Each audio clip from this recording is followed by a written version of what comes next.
भविष्य की चीज़ें जान सके कि हमारे भविष्य में क्या होने वाला है।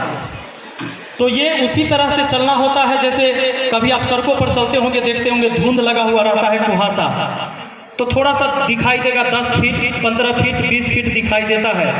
और फिर हम जब आगे बढ़ते हैं तो फिर थोड़ा देर आगे बढ़िएगा, आगे चलिएगा तो फिर और दिखाई देगा, फिर वहाँ जाइएगा तो और दिखाई देगा। कभी सड़क भी सीधा नहीं होता है, आप जब जाएंगे तो वहाँ से नहीं दिखेगा कि नए सड़क पे आप चल रहे हैं तो आपको दिखेगा कि भाई वहाँ तक तो जाएंगे, उसके बाद कहाँ जाएंगे। जब आप आगे पहुँचेंगे तो वहाँ पता चलेगा एक रास्ते दाएँ जा रही है, एक बाएँ जा रही है, कोई स्ट्रेट जा रहा है। पता करना होता है कि भाई यहाँ से किधर जाना है मुझे। तो ज़िंदगी ऐसे ही चलता है, किसी को नहीं पता है कि वो अपने जीवन में कितना सफल होगा और क्या कर लेगा, ये किसी को नहीं पता है। जो इंसान आप भले ही दुनिया में जिन्होंने बहुत नाम कमाया है, उनको भी नहीं पता था कि वो दुनिया में इतना नाम कमा लेंगे। तो मैं आप लोगों से यही कहना चाहूँगा कि आज जो चीज़ आप कर रहे हैं उसको ईमानदारी से करते चलिए। जो मौका आज आपको मिला है, आज अगर 10th क्लास में है तो 10th क्लास की पढ़ाई बड़ी मजबूती के साथ करना होगा। आप 11th 12th में है तो उसकी तैयारी ज़बरदस्त तरीके से करनी होगी। औरों विद्यार्थी से हटकर अलग मेहनत करिएगा, तभी आपकी अलग पहचान बनेगी। एक शिक्षक एक क्लास में 200 स्टूडेंट को पढ़ाते हैं, 500 स्टूडेंट को पढ़ाते हैं, सबको एक ही बात बताते हैं। वो जब वो बोर्ड पर लिखते होंगे तो वो बात हर स्टूडेंट के लिए होता होगा, लेकिन जब परीक्षा होता है तो आप देखते होंगे कोई 80% मार्क्स लेके आया, कोई 95% लाया, कोई 43% लाया, कोई 40% लाया। जबकि पढ़ाया गया था सबको एक ही चीज़ एक ही साथ बिठा के, फिर चीज़ों अलग अलग कैसे हो गए, रिजल्ट अलग अलग कैसे आ गया। तो वो कुछ हमारे अंदर भी शक्ति होती है सीखने की, एक कला होती है, लर्निंग टेक्निक होती है हमारे अंदर कि हम चीज़ों को सीखते कितना है।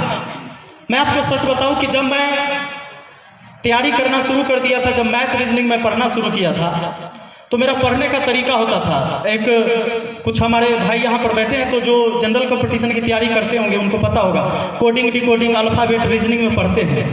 तो ए से जेड तक सभी नंबरों को याद करना होता था कि ए का स्थान 1 है, बी का स्थान 2 है। उसी तरह आप जानते होंगे एम जैसे 13 पर होता है, जैसे जेड कितना नंबर पर, 36 पर। तो वो तो बहुत बच्चों को पढ़ा दिया जाता है क्लास में, तो लोग लिख के आ जाते हैं, कुछ ट्रिक रटते हैं। तो मैं क्या करता था कि जब मैं चलता था, किसी गाड़ी में भी बैठा, कोई गाड़ी आगे जा रही है तो उसमें लिखता था प्लीज हॉर्न। तो सबका हम जो है नंबरिंग करते रहते थे, गाड़ी में बैठे बैठे नंबरिंग करते रहते थे। अब जैसे यहाँ पर लिखा हुआ है, आप देख लीजिए नेशनल, तो मेरा दिमाग ऐसे चलता है। सीखने की ये कला होती है कि एन जो है 14 पर, ए है 1 पर, टी है 20 पर, आई है 9 पर, O 15, N 14, A 1, L 12, Y 25, O 15, U 21, T 20, H 8 है, डब्ल्यू 23 है, ई 5 है, 2 बार ई है, 2 बार 5 होगा, के 11 है।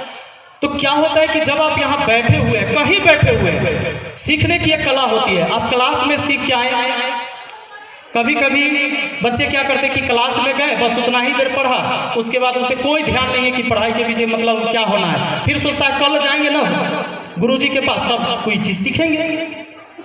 लेकिन जो बच्चे अलग मेहनत करने वाले होते हैं वो ये भी सोचते, जब पढ़ के आते हैं, कभी बैठे हैं, खाना भी खा रहा है, तो वो सोच रहा होता है कि आज क्लास में क्या बताया गया था, सर क्या क्या बता रहे थे, उसके दिमाग में रिमाइंड करते रहता है वो बात। तब बात हमें याद अपमानित किया गया था, जब मुझे गाली दिया गया था, जब मुझे थप्पड़ दिया गया था, उस बातों को हमने दिल और दिमाग में बसा लिया। लेकिन ये पढ़ाई की बात ऐसे सोचते, सब तो पढ़िए रहा है, की हो पढ़े से सबके तो देख ले कितना तो ये भी करके बउआ रहा है, हम ऐसे सोच लेते हैं। अच्छा ये कौन लोग करते हैं जानते हैं, जो मेहनती नहीं होते हैं, जो चाहते, अच्छा बहाना सब चीज का है, जान लीजिए, ना करने के तो अनेक बहाने हैं, कुछ करने के लिए कोई बहाना नहीं है। अगर जीवन में कुछ करना चाहते तो उसके लिए कोई बहाना बना ही नहीं है। ना तो दारू पीने वाला आदमी को कहिए गए भैया दारू मत पियो, मतलब किडनी फेल हो जाएगा, लीवर खराब हो जाएगा, तो कहेगा जिए कौन अलैहा हो, सब तो मर ही अलैहा। एग्जाम्पल दे देगा, कहेगा कि गुटखा मत खाइए, तो आपको बता देगा कि सुनिए ना, हमारा भैया के ससुराल में एगो ममेरा ससुर लगता है, वो कहियो गुटखा नहीं खाते थे, उम्र 45 साल था, उनको भी कैंसर हो गया। ले तुमको समझा देगा, लॉजिक सबके पास है। तो क्या है ना कि बिना लॉजिक के कोई भी नहीं चल रहा है, सबके पास कोई ना कोई उदाहरण है जो आपको समझा देगा। तो आपके अंदर अगर ऐसी भावना आती है कि कोई काम करने जा रहे हैं और कोई बहाना आता है और आपको ये पता है कि ये काम मेरे लिए सही है, मेरे फायदेमंद का चीज़ है, मुझे करना चाहिए, मैं अपने जीवन में इस काम को करके आगे बढ़ूंगा, हमारे गांव का, हमारे माँ बाप का, समाज का नाम रोशन होगा इस करने से, तो भले सी थोड़ी सी तकलीफ जरूर होगी, लेकिन उसको करिए, उसको साइड करिए। जो तकलीफें होती है, जब आप पढ़ते हैं नींद आएगा सबसे पहले, आप पहले टारगेट करके बैठते हैं पढ़ने के लिए कि आज 7 बजे बैठेंगे, 12 बजा देंगे, 12 बजे के बाद सुतेंगे, 5 घंटा ही रगड़ देंगे। दिन में प्लान बनाते हैं, 7 बजे से 8 बजता है तो 2-3 बार मोबाइल देखते हैं कि अब क्या कोई भेजा कि नहीं भेजा, फिर कुछ नया आया कि नहीं आया, अच्छा व्हाट्सएप में तो कुछ नहीं आया है, रील्स पर कुछ आया कि नहीं, तो उधर भी देख लेते, उधर कुछ आया तो उसको रिप्लाई दे दिए, नहीं तो फिर फेसबुक पर देखने चले गए कि कोई फोटो डाला है, उसको लाइक नहीं करेंगे तो हम भी डालेंगे, वो हमारा लाइक नहीं करेगा, तो उसको भी देख लेते हैं। या खुद आप डाले हुए हैं तो उसमें देख लेते हैं कि 35 लाइक भेज था 1 घंटा पहले, 50 पूरा कि नहीं। तो ये सब चीज़ें फिर थोड़ा देर बाद कहिएगा कि ना समय बर्बाद हो गया, थोड़ा देर और पढ़ लेते हैं, फिर पढ़ेंगे, बाद में फिर आपके दिमाग में आएगा कि नहीं थोड़ा फिर देख लेते हैं। तो ऐसे ये सिलसिला चलते रहेगा। जब 1-1.5 घंटा बीतेगा तो आपके कमर दुखने लगेंगे, नींद आने लगेगा, सोचिएगा अभी छोड़ देते हैं, सुबह जल्दी आज उठ जाएंगे, आज थके हुए भी हैं, थोड़ा मार्केट गए थे, छोड़ देंगे आप, और सुबह का प्लान बना ले है कि 5 बजे से उठेंगे, आज 3 बजे उठ जाएंगे, डेली तो 5 बजे उठबे करते हैं, अब 3 बजे उठेंगे, 8 बजा देंगे, 5 घंटा सुबह में, पता चला सुबह में ठंडा लग रहा है, उठबे नहीं किया, कहेगा आते हैं दोपहर में बैठेंगे, धूप होगा उस समय छत पर किताब लेके, ऐसा बहाना आता है कि नहीं? अच्छा ये सबके साथ आता है, ऐसा नहीं कि मेरे साथ नहीं आया होगा, मेरे साथ भी आता था। मैं सच बताऊं आपको, मैंने पढ़ाई ईमानदारी से अगर किया है तो 12th के बाद मैंने पढ़ा है, पहले भी हमारी हालत वही आम स्टूडेंट की तरह था, जैसे सब लोग सोचते हैं मैं वैसा ही सोचता था।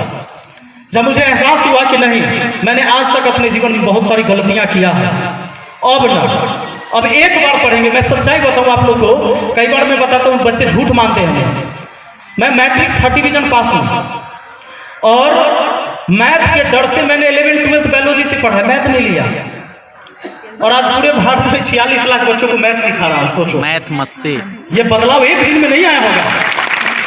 जब मुझे लगा कि इसे भागने से नहीं बनेगा तो मैंने रगड़ के पढ़ा है एक बार, और रगड़ के पढ़ने का मतलब क्या होता है जान लीजिए, कि भूख ना लगे, नींद ना आए, प्यास ना लगे, और जब हम चाहेंगे तभी सूतेंगे, जब हम चाहेंगे तभी ये खाएंगे, हम सोचेंगे तब प्यास लगेगा ना तो न लगेगा, उसका कोई अधिकार नहीं बनता है मुझ पर, ये मेरा अधिकार है उस पर कि हमारा पानी पीने का मन है तब पिएंगे, हमारा भूख, हम चाहेंगे कि खाना खाना है तब भूख लगेगा।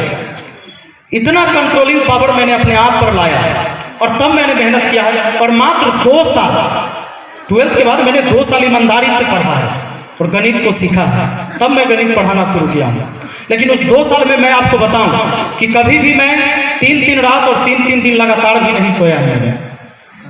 मैं एक टारगेट कर लेता था, उस समय हाजीपुर में रहता था मैं, कि आज पूरी रात अगर बिजली नहीं कटेगी, मेरा कंपटीशन बिजली से था कि अगर पूरी रात नहीं कटेगी तो हम पूरी रात पढ़ेंगे, अगर 10 मिनट के लिए कटेगी तो हम 10 मिनट सोएंगे।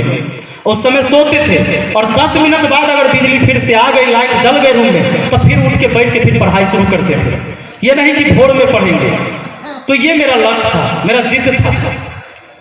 जब तक आप जिद्दी नहीं बनिएगा और लोगों से अलग नहीं होइएगा। और बाकी तो सामान्य तरीके से सब पढ़ते हैं, आप भी जानते हैं कि टॉप कोई करता है, या पढ़ लिख के भी, ऐसा नहीं कि खूब पढ़ाई लिखाई कर लिए खाली डिग्री हो गया तो अब बहुत आगे भी चले जाइएगा, ऐसा भी नहीं होता है। तो आपके काम करने का तौर तरीके भी सबसे अलग होने चाहिए, तो उनको समझना पड़ेगा।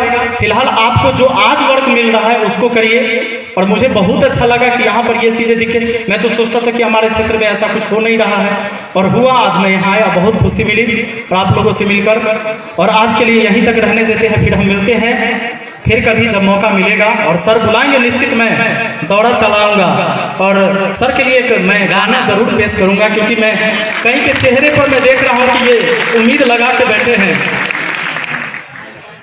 तुमने पुकारा और हम चले आए। जी। बुलबुल ने भी यूं बुल को पुकारा।